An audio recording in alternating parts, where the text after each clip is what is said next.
So section 24 is on two theorems that will be very important on the AP test. Well, one is more important than another. So they're called the mean value theorem and Rolle's theorem. All right, so the first one we're going to learn about is Rolle's theorem. Okay, so in order to use Rolle's theorem, you need three things to be true. Okay, so the first thing is that your function is continuous on the entire interval. The second thing is that it's not only continuous, but it's differentiable. Now, I say differentiable on the open interval because if you have a function that has two endpoints like that, then it's actually not differentiable at those endpoints on the ends, right? So what we end up saying is on the open interval, a to b. And then you also need for f of a to equal f of b. So you need the two heights to be equal. If those conditions are met, so all three of them, then you can say that there's a number c between a and b such that f prime of c is equal to 0.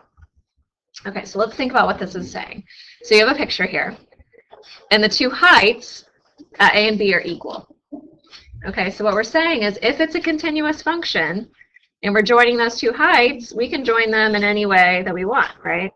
We can go straight across, we could go up, down. Well, it's not differential there. I better not do that. You go something like this, right? But you have to be able to get back to that same height. Okay, so the only way that happens is if you have some sort of max or min between them. Does that make sense? So you have to have a place where the slope tapered off to 0, somewhere between them. So that would be where your slope is equal to 0 in that case. Okay, you could even have the straight line, and that works. The slope is always equal to 0. So there's at least one point, right? And an infinite number of points where it's equal to 0 in that case, where the slope is 0. All right, so that's what Rolle's theorem says. So we always have to write those three conditions whenever we're going to use Rolle's theorem. So it says find all numbers c that satisfy the conclusion of Rolle's theorem for f of x equals x cubed minus x squared minus 6x plus 2. So the first thing I write is f is continuous on 0 to 3. Okay, that's the first one. And then I write f is differentiable on parentheses 0 to 3, parentheses. Okay, so it doesn't have to be differentiable at the endpoints. You can't be differentiable at the endpoints. Okay, those are the first two conditions. Then we need for f of 0 to equal f of 3. So let's find f of 0 and f of 3. So f of 0 is going to be 2. Right, plug in 0. F of 3 is going to be 27 minus 9 minus 18 plus 2. It also is 2. Okay, so we have the first condition, second condition, and see how f of 0 is equal to f of 3. We have the third condition, so we're good. Once you have those three conditions, what you're going to find is when f prime of x is equal to 0. And that x value, or c value, as I said in this case, is going to be on that interval. You have to have at least one value between 0 and 3. Okay, so we find f prime of x. So I do 3x squared minus 2x minus 6 has to equal 0. You can try to factor. I don't believe it factors, does it? Sad. All right, so we're going to do x equals negative b plus or minus the square root of b squared minus 4ac. Negative 6 in there. All over 2a. Okay, so we get 2 plus or minus the square root of, I don't remember what that is. So we have 18 times 4, 12 times 6, 72, negative 72, and then 4 minus a negative 72, so 76, all over 6. And we're going to find what that is. Let's do that. That's what?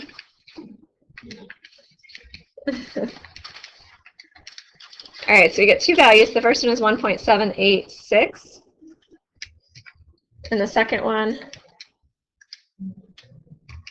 is going to be negative 1.120, those two values. So is one of those on the interval, on 0 to 3? Yeah, so the first one is the number that we're looking for. So that's our solution to Rolle's theorem.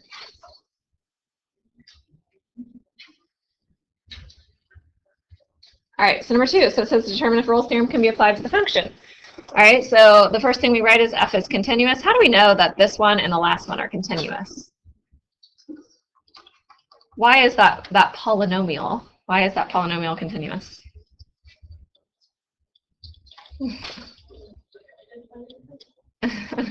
You don't have like a denominator or anything. There's never a place where it's undefined. Polynomials are always continuous, right? We call polynomials smooth and continuous because they never have like any jagged places where it's not differentiable too. All right, so it's continuous on the closed interval. It's differentiable on the open interval, so we're good there. The last thing is that f of -2 has to equal f of 2. And you can kind of see that they have to be equal because it's an even function, right? So if I plug in f of 2, I get 16 minus 2 times 4. So I get 8. But -2 is also giving me 16 times 2, or minus 2 times 4, which is also 8. So they're equal to each other.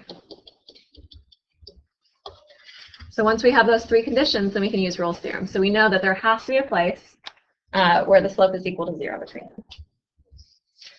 Okay, so we're going to find f prime of x, and we're going to find when it's equal to 0. So 4x cubed minus 4x equals 0. We pull out the 4x, and we factor.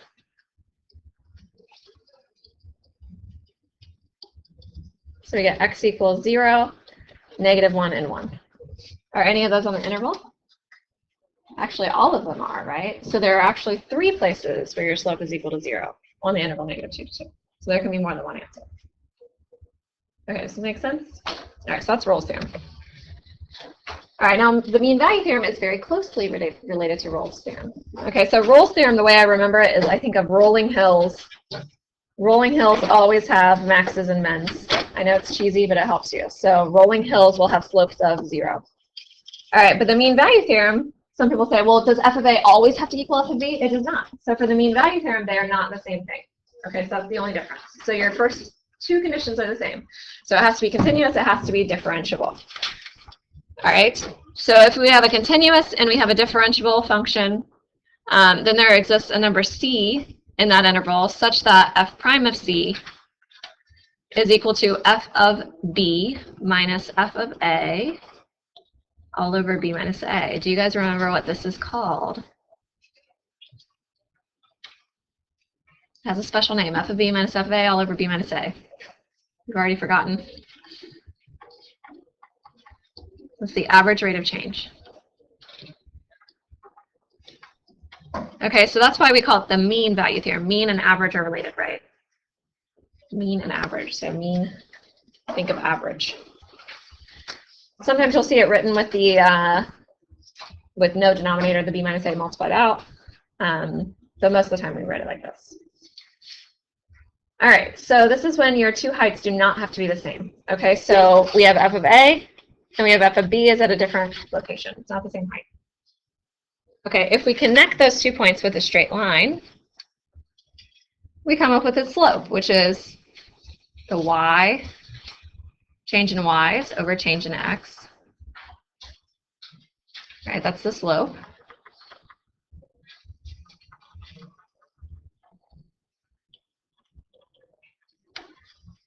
All right, so what the mean value theorem says is whatever that slope is, we have to have that slope at least one time between a and b. So some tangent line is going to have that slope at least once. So if you notice, it's right there, right? The same slope.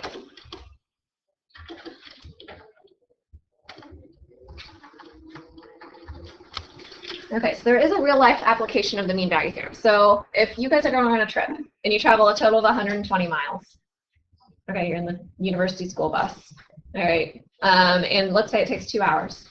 What's your average speed, average velocity? 60, right? If you went 120 miles, it took you a total of 2 hours, you're going 60. On average, do you think you're going 60 the whole time? No. Do you think you went 60 at least once? Yeah. Why would you have to go 60 at least once? Does it make sense why you'd have to? Okay, because maybe you're going 55 miles per hour, and maybe a little bit later you go 65 miles per hour. Did you have to cross through 60 somewhere? Yes, that is the mean value theorem. That's what it's saying. So if you find the average between 2 endpoints, the average slope, right? So in this case, it was miles per hour was our slope. If you find the average between those 2 endpoints, you have to cross through that average slope somewhere. Okay, that is how you are going to think about this theorem. Okay, so it's very, very similar to Rolle's theorem.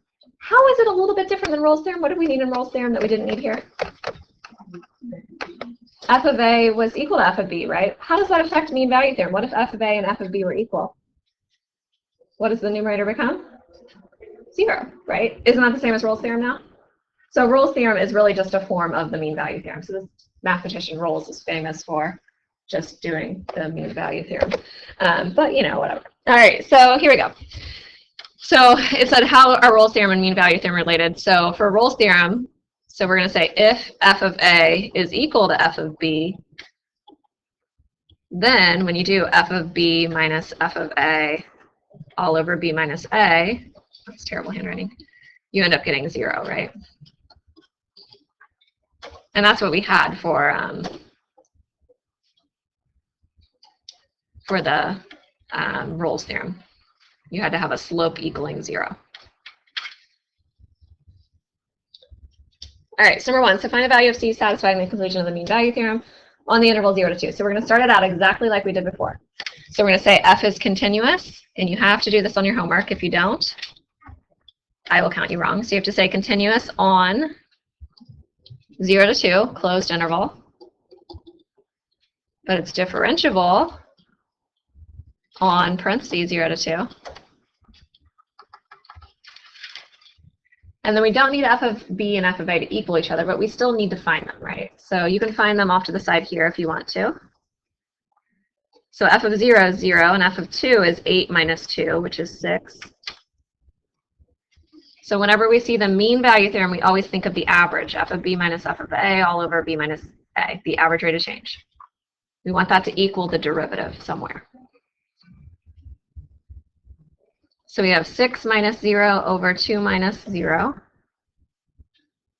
equals f prime, which is 3x squared minus 1. You see how I got that?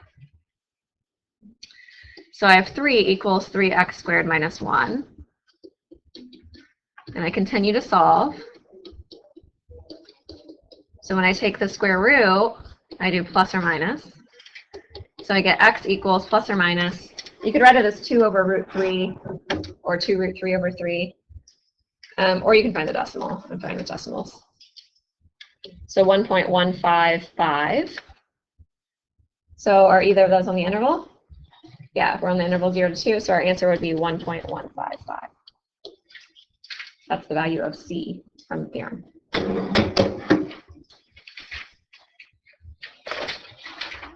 Okay.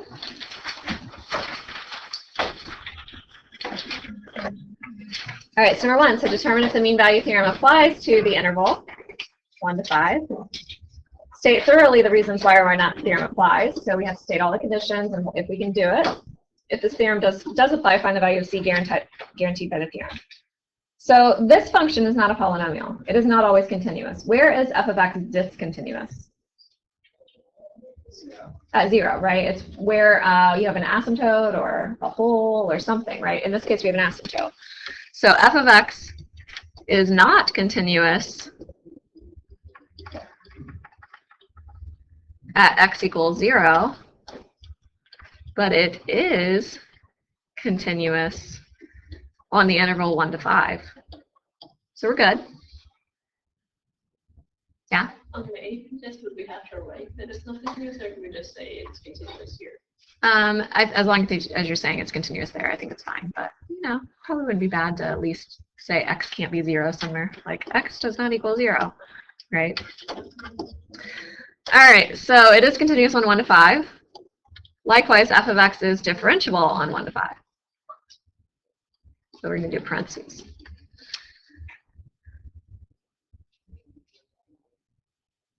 So we can use the mean value theorem. So we're going to say f prime of x equals f of b minus f of a all over b minus a.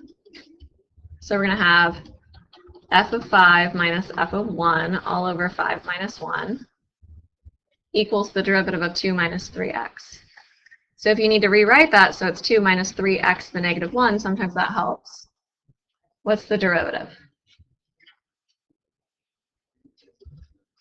You guys are quiet today, goodness. 3x to the negative 2. Does that make sense? Take the derivative. All right, so let's find f of 5 and f of 1. So if you need to find those off to the side, you can. F of 5 is going to be 2 minus 3/5. So 2 I'm going to rewrite as 10 over 5. So 10 over 5 minus 3 over 5 is 7 over 5. So we got that one. And then f of 1 is 2 minus 3, which is negative 1. So I'm going to have 7/5 plus 1 all over 4 equals 3 over x squared. I'll write it as. Okay, so 7/5 plus 1 is going to be, let's see, 12/5. Right, 7 over 5 plus 5 over 5, so 12/5. And then we're dividing by 4, which is the same as multiplying by 1/4. So we can reduce out, so we end up getting 3/5. So we have 3 over x squared equals 3/5. So when you have that, you could cross multiply and so on, but you can also realize, oh, you have 3 over something equals 3 over something, so x squared has to equal 5, right? So x squared equals 5. So x equals plus or minus the square root of 5. But we're on the interval 1 to 5, so the only answer is the square root of 5.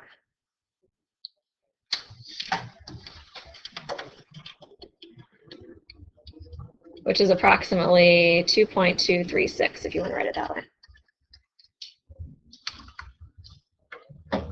Okay, so it says, let's go ahead and sketch this out. So visually, what does the mean value theorem try to do? Draw it in. Okay, so f of 1 is going to be right here. F of 5 is actually off the chart. That wasn't very smart of me. All right, and we're going to connect those two things. So we connect the two endpoints.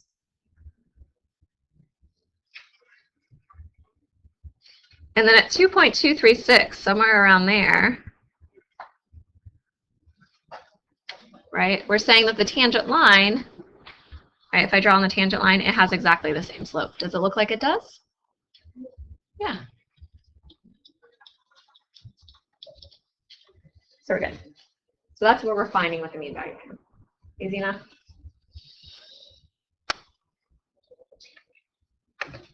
All right, so these ones are pretty easy. So it says, explain precisely why we cannot use the mean value theorem. So like I said, for every single mean value theorem, every single Rolle's theorem problem, you have to write those conditions. So it probably has something to do with the conditions, right? So the first thing, so number 1, is it going to be continuous? So if you have an absolute value function, do you think it will be continuous? Yeah, it's continuous. Is it differentiable? No. So an absolute value function is going to have some kind of vertex, right? So it's going to be not differentiable at x equals 3. That's where the vertex will be.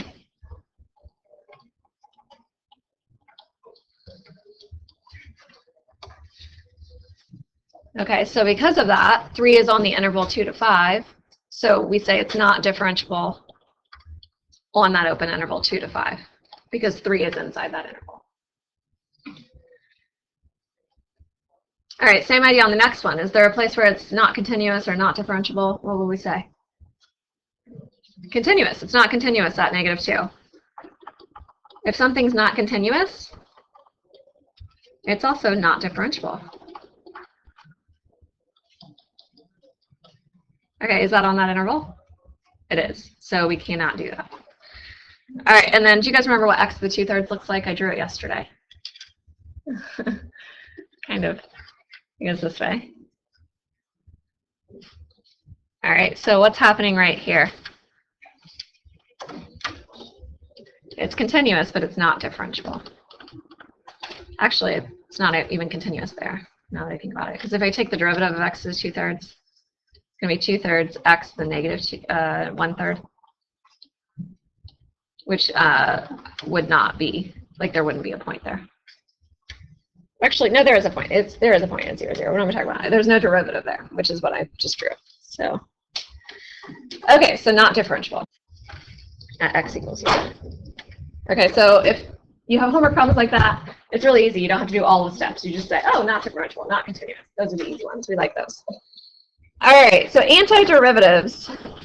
So we're moving on to that. So this comes from some corollaries from the mean value theorem. All right, so let's think about that. So it says if f prime of x is equal to 0 for every single x value on your interval. So if your slope equals 0 everywhere, what does your original function look like? If the slope is 0. A line? What kind of line? A horizontal line, right? It's going to look like a horizontal line. Does that make sense? So if we have some kind of horizontal line then f prime of x is always equal to 0. So f of x equals some number, c, for some constant c. So it's basically some kind of horizontal line. Okay, well, what if f prime and g prime are equal to each other? Do you think that means that f of x is equal to g of x? If their derivatives are equal? Can you come up with an example where the two derivatives are the same thing, but they weren't the same function? X equals 2 and x equals 3, that's true. They have different, well, no, their derivatives are the same, but yeah, they were different. Anything harder with an x? What about x plus 2 and x plus 3? Are their derivatives the same? They're both 1, but were they the same function? No. So basically, if f prime and g prime are the same, f of x will equal g of x, but it will have some kind of constant added to it. That constant could be 0. They could be the same thing, but not necessarily. Okay, so for example, maybe you have f of x is equal to x squared minus 3, and g of x is equal to x squared plus pi, right? Their derivatives are both 2x. But the original functions were not exactly the same. Okay? All right, number 1, so find a function f of x whose derivative is cosine of x. So we're working backwards now. We're doing what's called an antiderivative. We're going backwards. So we're starting with the derivative is cosine of x. Can you go backwards? Can you find f of x? What gives you a derivative of cosine? Sine. Just sine? Could I have something else? Yeah, I could have plus any number, right? So what we do is we do plus c to indicate that we could have had any number there. All right, and then we have some specifics here. It says it passes through the point pi, comma 5. So that means when I plug in pi, I want to get 5 out. So sine of pi is 0, plus c has to equal 5, so c is 5. So your original function is f of x equals sine of x plus, oh jeez, I can't write. So sine of x plus 5. Okay, so it has a derivative of cosine of x, but it also passes through that point. Okay, see what we're doing? All right, let's try some more. So an antiderivative, it's kind of weird because sometimes, you know, like I wrote it very nicely for you on this last one. I wrote f prime, so we could go backwards and talk about f of x. But what if I gave you f of x, and then I asked you to go backwards and find its antiderivative? Ugh, it gets kind of gross, right? So what we do to indicate that we have an antiderivative is we use a capital letter, f. So capital F of x would be the antiderivative. All right, so that's what we're going to do on this one. So suppose we have f, little f, then its antiderivative is going to be capital F if capital F prime of x is always equal to f of x, if you take the derivative and you get that original function. So what is the antiderivative of f of x equals 2x? So if this is what we're starting with and we're trying to find the antiderivative, we want to do capital F of x.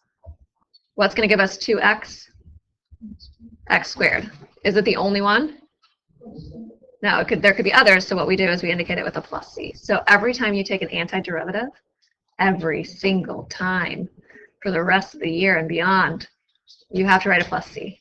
So I made the mistake. I got a perfect score on my test in calculus, but I forgot the plus c on every single problem. Don't let that be you. I remember I was very upset. I was like, oh, I would have had a perfect. But my teacher was like super nice. He gave me a 99. Why was I complaining? I had a 99. Like he took off 1 point and I had every single question wrong. It's pretty crucial. All right. So anyway. Yeah. Don't forget the plus c. I'll be mean. I'll give you guys all wrong. All right. So if f is an antiderivative of f on an interval, then the most general antiderivative of little f is capital F of x plus c. Do not forget the plus c. You have to have it. All right, so find the most general antiderivative of each of the following functions. So if you have cosine of x, what did we say its antiderivative would be? Sine of x. So we do capital F of x equals sine of x plus c for some constant, right? All right, what if we have sine? Ah, good job. Negative cosine plus c, right? Because the derivative of sine is cosine. The antiderivative is negative cosine. It's always the opposite of what the derivative was. All right, and then g of x equals x to the n. This is a tricky one. Does anybody think they can do it? Are you in physics now? Yeah, AP Physics, I mean. Ah, so you already know the trick. Well, you haven't done antiderivatives yet, have you? Go for it. Okay, what do you think?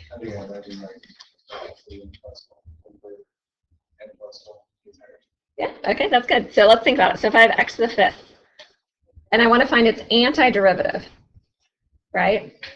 You know it has to be 1 degree more, because the derivative is 1 degree less, so it has to be 1 degree more.